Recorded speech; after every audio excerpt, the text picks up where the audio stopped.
Hi, Roy here on Poetry Thursday.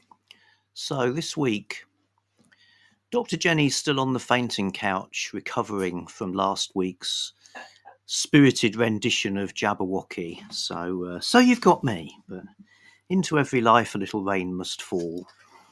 And I'm going to read a poem by Robert Duncan called Parsifal.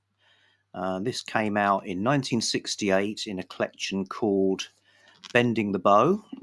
And I've got it in a big book, Collected Later Poems and Plays. So Robert Duncan's Parsifal. So this is his poetic response to two things: Wagner's opera Parsifal and also a poem by Paul Verlaine. And those things are in turn inspired by Arthurian legends, specifically Parsifal, the holy fool, the knight who is innocent enough to be able to succeed in the quest to find the Holy Grail.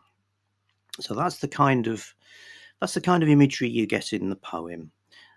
You've got images of temptation being avoided in a magic garden filled with attractive young folks, of Kundry, the most beautiful woman in the world, an eternal woman who's bewitched into attempting to lure him away from the quest, magic fire. As well as the Holy Grail, there's the lance that pierced the side of Jesus on the cross. So it's potent stuff, written in Robert Duncan's sort of mystical modernism.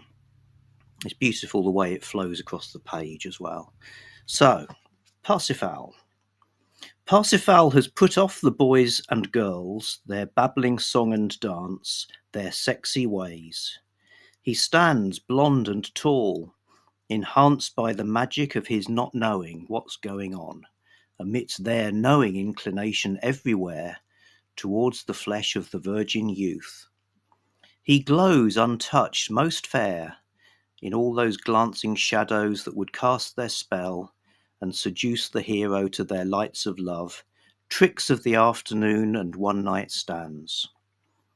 Parsifal has put off Kundry, the most beautiful of all women, she of subtle heart, turned away from her cool arms and the beat of blood displayed at her throat that would excite the soul's hot deep welling up of desire and yet quench the heat. He has put off hell's magic fire, and from whose glimmering halls, falling in ruins as he turns returned to the tents of light, burdened with a heavy prize, his boyish arm has won back from the hold of hidden things.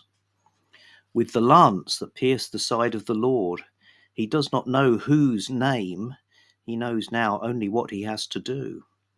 He heals the king from his anguish, brings up out of the dark he dared, as if it were a ray of light, the spear won back from magic's realm, returns to the king, to the very king himself, long lingering at the edge of the Father's love.